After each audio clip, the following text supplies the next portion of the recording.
Hey guys, this is NFTGG here today, and we're taking a look at Warriors of Aradena with the development team. Guys, do you want to introduce yourself? Yeah, so I'm Tom, one of the founders. Hey guys, I'm Jake as well, one of the founders and one of the head dev, I suppose. Yeah.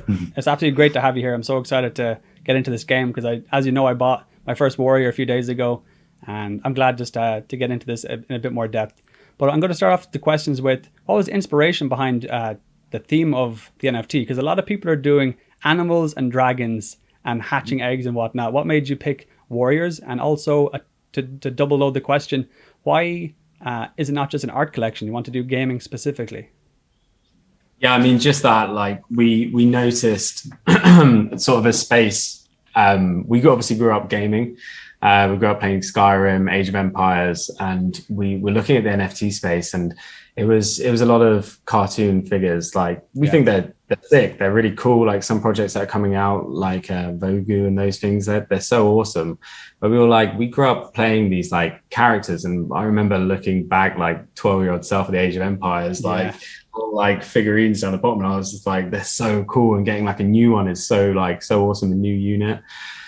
So we were like, why don't we create something like that captured our imagination so hard. And we knew the community for Skyrim and Age of Empires is so massive. We were just like, why don't we try and capture that and put it as an NFT? There is an extra layer of depth to that. Yeah, it's great. Yeah, definitely. Like that, when you build your character on Skyrim or something, like it's such a cool feeling. We always found, like, sometimes I just started Skyrim so many times from the start. Just to make like a new character, so I feel like that's such a big part of like people like wanting to represent themselves a little bit and make the character look cool. We just thought that for us, we'd definitely rather those than like a cartoon dog, maybe. Yeah. Nothing wrong with those, but like you do typically want to build the things that you're passionate about. Yeah, exactly. And yeah, so with the game, it sort of came like a couple of days after we started the artwork, where we were like, we need to add a utility here, and the utility of like our artwork was always the game. We love the artwork of Skyrim, but we love the game more. So we were like, we need to and like looking at what like Axie's done and those things, we were like, we can create something which is way more like applicable to like the audience and the community which we're building. So we were like, let's double barrel it. Let's give like these NFTs like insane art, what we think is insane anyway, and give the community like a really, really good game. I will say the artwork is very unique to the space. There's a few times I'm scrolling through the characters and I'm like, did I just see Nicolas Cage or Mel Gibson? Some of the characters resemble actual real people. It's hilarious. It was a bit, we as we were doing it was like a bit risky because like obviously not many other projects have done like this style of, well, I feel like almost no projects have done this style of art. So we were kind of like, oh my God, like we hope everyone likes this as much as we do. And it isn't kind of like, was there a particular style? Like if I go to an old 18th century castle, I would imagine to see something like that on the wall, that type of style. Is that what you were going for? Yeah, I guess so. Yeah, it's kind of that like medieval sort of European style mixed with like, I guess like Game of Thrones, like a sort of medieval futuristic fantasy.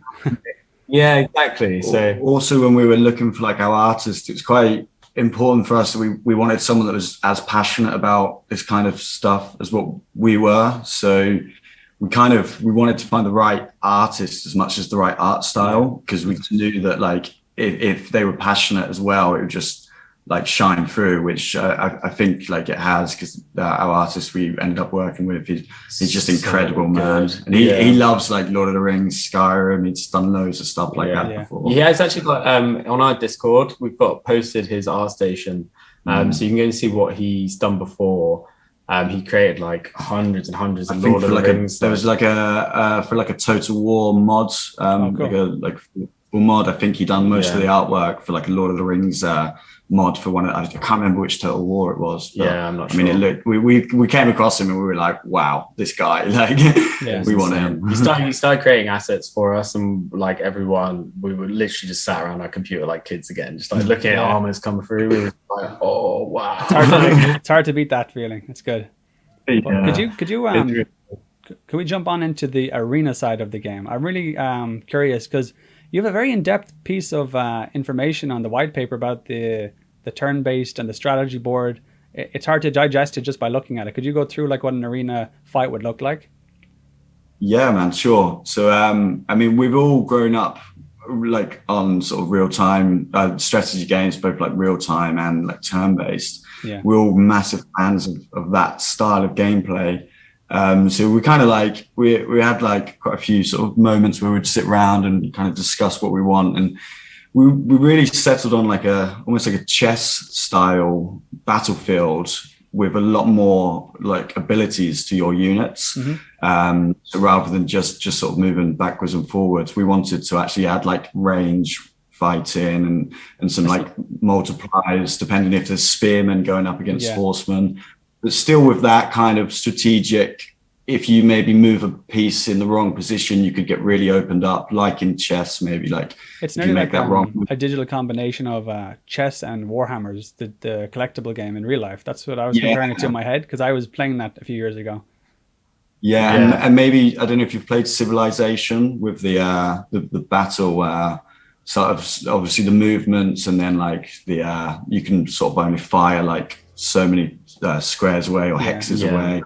That was another one we drew quite a lot of inspiration from, and also like the attacks will have like sort of a range. It won't be like a set attack damage that you do every time. That will be sort of I can't think of the word, but like it will change. Sort of, it'll be quite dynamic. So you won't know exactly how much damage you'll be doing and things like that. It will all have to be taken into account. So when you go into an arena fight, for example, do you go in there with the warrior you own? Like my warrior is like the life force of the game, and then you get a standard amount of characters that you pre-select, and you go up against the other pre-selected. Is that how it works?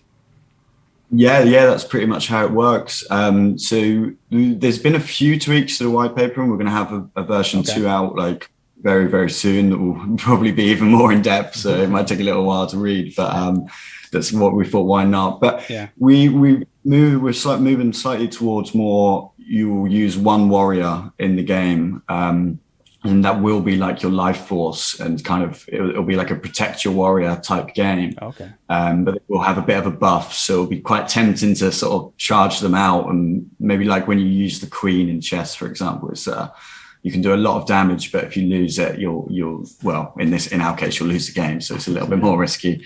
But that'll be your life force, and then you'll have default units. So everyone will start with these default units. Okay. And later in the project, you'll be able to buy or win newer units that you could replace in your army, sort of thing. But there's like a few stages to how this all sort of will come out and keep everyone sort of interested. And will there be countering in the game? So someone with high magic will beat someone with like low attack power or something like that? Or how do the stats affect the game? Yeah, so we've got another guy who's not on the call. He's our main sort of like game designer. He's been going crazy with all the different sort of stats and how they're all going to affect each other. So, I mean, like magic will have like multiple different things. So it will be like a critical attack damage multiplier, but also it could it will affect maybe your warriors. You might have like different traits for particular warriors. You could have like healing or high magic. Yeah. So if you've got high defense and high magic, that might unlock a healing traits that you can use with your warrior. So there's a few sort of like underlying things that we haven't actually released yet, which we think the community are going to love. And that's I saw you released a rarity guide on the Discord. You can type in your character ID and see like what your rank is in terms of rarity. So that's essentially going to be how rare and how valuable your character is. It's going to be a combination of the stats on top of the rare traits, right? Nearly. So the actual rarity ranking is based mainly on components and how rare the components are. And you'll have to do a bit of your own due diligence to then look at if the stats. Usually a more rare armor will equate to like a higher defense stat. But like we have like enchanted tankards. Yeah, I've seen them. They're great. We actually have Tom the Drunk on there as a little Easter egg. So he's considered a rare character. He's got like no back eye. He's just like peasant teeth, like long hair, like scruffy hair, and then trying to tank it out front. So he's a rare character, but obviously in battle, like the dude's drunk. Yeah. So. That's amazing. And there's a special action card I noticed in the white paper. Could you go through kind of what that is and how many you can have and how to obtain them? Yeah, for sure. These ones actually came from inspiration from the game Gwent, which I don't know if it's a mini game in The Witcher. Oh, okay. I have played that. I think it was so popular it kind of got its own little game. So we I haven't played that loads, but one of our other team members he loved that, and we were kind of like looking at lots of different games, and there's a few cards in there that can like affect the whole. They're basically like board effects. So maybe like if different weather will sort of change the effect of some troops. Sort of like cloudy, rainy weather. Maybe your range attack is going to be sort of they have less visibility, so they can't really shoot as far. Yeah, exactly. We want to give like some real, so just really add to the strategy like elements. So you'll have to try and like be prepared for your opponent using these types of cards, and you maybe keep one in reserve. Similar to maybe like the old school Yu-Gi-Oh. That's what came to mind. Yeah. Yeah, again, like we've drawn on. People are drawing so many sort of comparisons with so many games. Yeah, because you guys you're tackling all of the genres in one. But it seems to be, I'm excited about it. It seems like you're going to be thinking it through, and it's going to like gel together quite well. Yeah, we really hope so. That's our like main job, is gel it. Like we get so much like community feedback. And they draw a lot of comparisons from games. Obviously, they think should be brought in, and we are like, that's our full-time job now. It's like gelling all of those together to make something which is like, well, capture the imagination of all of them, if you know what I mean. Yeah. Get all the best bits, but without sort of overloading it, because it's got to be sort of like a fun to play game as well. So yeah. So will the gameplay be strictly like PvP, or will you have like the likes of Axe, you have PvP where you can get higher rewards, but there's that daily PvE to kind of learn the game and actually earn, like the play to earn feature is there for like a small amount. You can make more by obviously putting your skills to the test, but will there be a way to achieve a bit of income from the PvE side if you're including that in the future? Yeah, definitely. So we sort of, I mean, it's hard not to look at Axie as just like the best sort of like business model, if you know what I mean. Not necessarily business, but game model. And they have PvP and PvE, and we're researching them so closely. But yeah, essentially we want to create like a PvE like environment as well as a PvP where people can go get XP. They can go and sort of like play the game without like having to go into like hardcore battles straight away, if you know what I mean. It'll be a great introduction to the game, teach people tactics, teach people strategy. So yeah, it's definitely, I think we've spoken heavily to the community about as well, and they're on board. I think a PvE or just a sandbox mode to theorycraft how you're going to play is going to be a big push for people getting into the PvP category. There's another bit that we really want to kind of like introduce there, because I mean, we have some huge ideas for the project in general. This sort of battle arena is just like the first step, but we want to promote sort of co-op like play and people sort of banding together within the game as well. So because later on it will be forming guilds and alliances will be quite important when we get to our bigger, like when we get to the land-based part of the project, which is sort of very long term, but we want that. So we want to start promoting that now, and that might include maybe quests on the PvE where you could link up with another player or 2 or 3 players, and you could do the quest together and try and defeat the monsters like or the orcs or something. And where maybe having a combination of different warriors will be quite handy, or maybe even needed to complete the quest. Yeah, so we've already got factions going off on our Discord. We got the we got to call them guilds now. We ran a community poll, and guilds was the clear winner. But we got the horny free horns, which is people like that one. horn helmet and like a horn out front. Yeah, cool. And we got the brave boys, which is no back item, no front item. So there's people already starting to form guilds, which is really, really good to see. Yeah, we love that.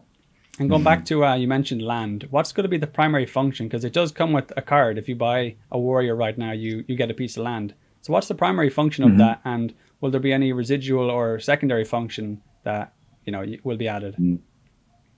Yeah, man. So I mean, we've got ideas coming out of our ear holes for the land. It's crazy, but I mean, to start off with, that is like the long-term sort of section of the project after we do this initial game. But I mean, the general sort of idea of what we want to create is sort of an in-game metaverse economy where you can build on your lands and sort of choose to build different things that you want to do. And we kind of like, we really like civilization that we mentioned earlier before. So we think maybe sort of have like sporadically resources will spawn across the sort of the metaverse and on different bits of land.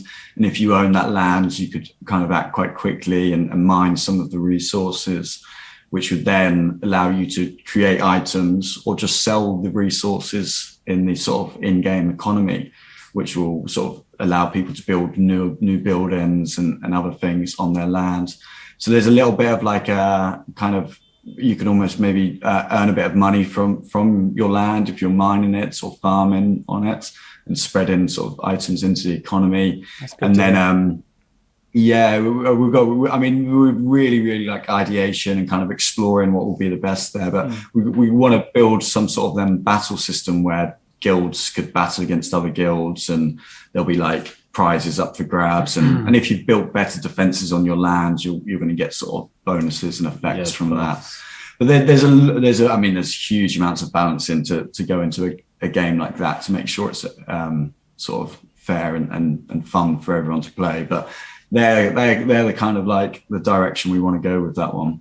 Yeah, you could do even like this. Just had an idea for maybe this could work if you have two factions that are fighting against each other. Like they can, it could be like registered that they're clearly against each other, and one member of the guild and one member of the guild got picked out of the lottery and is being under attacked by the whole other guild, and it's the mission of the whole guild to back them up on like the land, for example. Yeah, like that kind of stuff where it's like, oh crap, if my friends don't have my back here, I'm screwed. That kind of level of urgency. Yeah, I mean, they're like total war, isn't it? Like when you're at war with guilds, factions. But yeah, no, that's really good. I mean, there's obviously like the game Clash of Clans, which we don't like. We're not. It won't be like Clash of Clans at all. But like their battle system was quite interesting, where you'd have the clans battle each other one-on-one almost. So that could be something that maybe for like the battle system, maybe guilds could kind of. If you were to paint a picture of what the land will look like, for example, is there any game out there that you could say, well, our land system will be similar to this? Like, will it be a top-down view or in person with your character in the future? Or how would you paint a picture of that? You know, I think our vision at the moment is like a civilization top-down view world map. Whether we could actually pull off the hexes, we'd like to think so, but maybe it might be more of a grid system. We've spoken loads about like hexes, and with the sandbox you get like squares. The hexes kind of like, I think, like I don't know, they what is it like? Sorry, lend themselves. Way better to like battling. And yeah, I think we're taking heavy inspiration off of Civilization, the way the land looks, the way there can be sort of like different environments, islands, sea, blah, blah, blah. I think that is something we're going to take heavy inspiration from. Like Jake said, whether we can pull that off, that might be a different caliber. I think we're going to keep all the ideas brewing for that and sort of start the wheels in motion. But at the moment, the priority is I have a good vision of what this could be anyway. I think you're doing you're moving in the right direction. In terms of the play to earn mechanics of the game, how, like, if someone bought a character tomorrow and the game had already been launched, what would be the steps of getting the return on their investment be back? I know, like, obviously they're getting the entertainment of the game value, but what will they be doing to, make a bit of money in the game? Yeah, man. So again, we mentioned Axie Infinity earlier, and we will probably base a reasonable, well, let's say probably we are basing a reasonable amount of our business model and sort of mechanics on them because I mean there's some obvious success, and we're in a lucky position where we can learn from a few of their mistakes as well. So we're kind of in the perfect position there. But so if you own a warrior, you'll be able to go into the battle arena, and the main sort of bit of it would be if you win the battle, you'll be rewarded with a loot chest, which will have sort of a variable reward, and that will most likely be a variable amount of the in-game currency, which is going to be called Aradenian gold. So that will be the main sort of functionality, and you might also win sort of new units or sort of special actions within these chests as well, which will be NFTs in their own rights, and you'll be able to trade or sell those. Will the Aradenian gold be on the blockchain or an in-game currency tied to the game itself? Yes, that'll be an actual cryptocurrency. Okay, cool. The Aradenian gold, yeah, like an actual token. Perfect. And say, for example, I'm a person who didn't get in on the initial offering of like the warriors, and now they're too expensive for me. But as a new player, how does someone get into the game? Is it possible to play for free, or is it, how do you obtain like your warrior, for example? Yeah, so this is one of the sort of the issues we realized we had with just a set of 8,000 warriors. You could only ever have a maximum of 8,000 players if it was like that. So we've taken some steps to sort that out. We'll probably release a practice feature that will allow people to play a simplified version of the game to test it out and see if they want to like it, if they want to play it. But the main way that we're actually going to scale is to create a recruitment system with the Genesis Warriors. Okay. So this set 8,000. That's your breeding system, essentially, is the recruitment. That's our breeding system, yeah, essentially. So you'll be very similar. If you earn enough Aradenian gold, you'll be able to send your warrior to the recruitment area, and they'll be sort of depending on what warrior you have, and maybe depending on how much gold you want to invest in it, there'll be sort of different success chances and success rates of what type of warrior you'd get back from the second generation. And then that will exponentially increase as sort of players also increase. So that's kind of our scale system really there, which is again, if you've played Axie or looked at Axie, there's a lot of similarities. Yeah, I actually just bought my first team a few days ago, so I'm kind of getting into how it works. Yeah, because I mean I want to spread my, like, I love your project, but like I think anyone in the space right now is trying to jump into as many at the same time. It's just fun. It's just a fun time right now. Really fun. I wish I had a bit more time to like play some of the others myself. Yeah. But we've no time for that. You were saying there will be other wars coming out in the recruitment system. I know it might be a bit far off now because you're moving so fast. I'm sure you're shocked. I'm sure you're shocked that you sold the 8,000 so fast because you're doing so good. But what will the difference be? Like, what will the benefits of having a Genesis warrior, for example, be? Like, will it be a major difference for the people that got in early? It's a tricky one because you don't want to unbalance the game too much by just boosting people just because they have like one that was older. So we'll have to there may just be a fact that it is the Genesis warriors, and maybe some of the components will only be linked to those Genesis warriors. Maybe we'll bring out a few new components for the. Would you guess that the mechanics of the game to make it fair would be pretty similar across the board, but maybe airdrops and exclusive stuff will go to the Genesis people and whatnot to kind of give them the rewards? Yeah, that's it. You kind of you reap the reward of you get the new warrior to do to keep, to sell, to do whatever. Or maybe and they have the land. I guess that's in itself worth a lot more than someone just playing the game for the PvP aspect. Another mechanic that we're thinking to add in as well to keep it open to other people to play. We've coined our own new name for it, but this will be mercenaries. Okay. So if you maybe own quite a few warriors, we want to do this in game as well. You'll be able to sort of loan your warrior to another player that maybe couldn't afford to buy a warrior, so they could have it for a predetermined amount of time.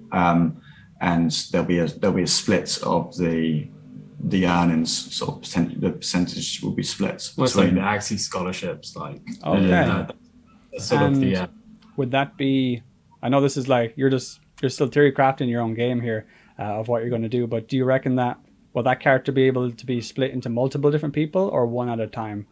No, one at a time. One at a time. Okay. Because then the best character in the game could be loaned out to 50 people and they go on a rampage. The Mad King. Mad King everywhere. 200 players. The Mad King. But yeah. So you guys are kind of really opening up to social media, and like this is, I think, your first interview showing your face and kind of getting behind your own project out in the open. What can you like tell my audience and the people watching? What's next to come in the near future? Like what will we be expecting? Yeah. So sort of I don't know, we started this like 9-10 weeks ago, and up until sort of like a week before our drop, we had 1,000 people on Discord. So we had sort of an idea of where we wanted to take the game, but with the sort of like interest and the community that we've built, and obviously the fundraising, we want to just revamp everything. We want to make everything better. We've obviously got CDFI on board now, which is huge for us, and the sort of advice they've given us is like invaluable. We want to take like the game to the next level. We want to really produce something that we're like insanely proud of, and that we know what games people like. Like we know we want to produce something that we absolutely love, and then release it to everyone, just to give people that value and to give people just something insane to play. So I see the near future for us is sort of we want to redo the complete sort of UI of the website. We have a Wikipedia. It's happening. And the tavern just released, I saw. Yeah, again with the tavern, we're going to like completely redo the tavern. We have a wiki out where people can go and see like how all of their individual items rank, and it gives them like a short lore about each one of their items. It gives them like a full lore of all the special characters, of which there's 21. It's really cool. Everything's got its own little like backstory, every single component and stuff. So we want to just like revamp everything now, and just invest like pretty much all the money we fundraise back into the game and like back into the community. Like we know we have a really special opportunity here to create something which we're like insanely proud of. So we want to just basically just get the best guys in, and just push forward as hard as we can with like creating something which like I said like 5 times, which the community is going to love. And you mentioned you launched with CDFI obviously, and I've been watching them for a few months. I'm actually in the middle of making a video about the great pivot that they made into crypto gaming for a launchpad. What's it been like to work with them? Has it helped you a lot? And do you think all the other projects coming out being launched by them have a huge advantage just by the way they're approaching it? Yeah, I don't know. I think they have the benefit of obviously having games which have been successful. They have like larger influencers on board now, and I mean, working with them has been insane. Like their contacts in the industry, and their sort of like seasoned advice which they're giving us is just like it's invaluable. Like it's just like great. It puts us in. We're keeping our vision. Like we haven't had a strong vision from the start, but their sort of advice of like do's and do nots have just been like, wow, even thought to have gone down that avenue. And now we are. So it's like, they've been awesome. It's probably nice to have, like with such a new industry, there's no real like veteran experts yet, but it's nice to have someone there to ask a couple of questions. Yeah, definitely. Exactly. They've been really big on us keeping our vision. I think they want to sort of keep that creative vision like as pure as possible, but like exactly like you say, just the added sort of help and sort of assistance they provide is just incubation. Exactly. It's an incubation. They're not messing around. They're great. All right, so I have one more question to go tie it back into the community building aspect of the whole project, and that is, what will you be doing for like the up and coming creators on YouTube? Because a lot of people are able to like quit their job and pursue their passion now in content creation around crypto gaming. So for example, if someone's getting 2,000 or 3,000 subs and you're seeing they're making videos and they're giving great detailed explanations and whatever, what will you be doing to like kind of push them in the right direction and bring them along on the journey? I mean the big thing is obviously offering to do like collaborations in the form of like giveaways. We want to interview as much as we can, like we've been speaking about just for this interview. We want the people to see our faces and see that we're still working, like we're still working our asses off. And yeah, we're still going, and just to keep people like purely up to date, and whether that's someone with 2,000 or 3,000 subs or 200,000, like we just want to make sure that people see our faces as much as possible. And yeah, just get regular updates from what exactly we're doing, and maybe in the near future some sneak peeks. And so yeah, that would be pretty much how we're going to try and do it. Perfect. Well, guys, it's been absolutely fantastic talking to you guys. You clearly have so much passion and ideas behind the project. I will make sure to link your Twitter and Discord down below for everyone, so go check them out. And yeah, it's been absolutely fantastic talking to you guys. Is there anything else you want to say just before we end this? It's been awesome speaking to you as well, man. Yeah, really enjoyed it. It's nice. So yeah, it's really great. Just we love the project, so we can talk about it all day long. It's nice not to talk to Tom, to be honest, as well about it. I will say it has been nice. It's been like just talking to two guys in a pub about crypto gaming here. It's like, that's what I love about this. That's where the idea started. Oh, really? Why am I not surprised? All good ideas, start a pub. And that's why you have the enchanted tankard. Tom the drunk. That's based off of our first idea. All right. That's been amazing, guys. Thank you so much. And make sure to subscribe and like the video, guys. And make sure to check out everything. All the details are down in the description. And I'll see you guys in the next video.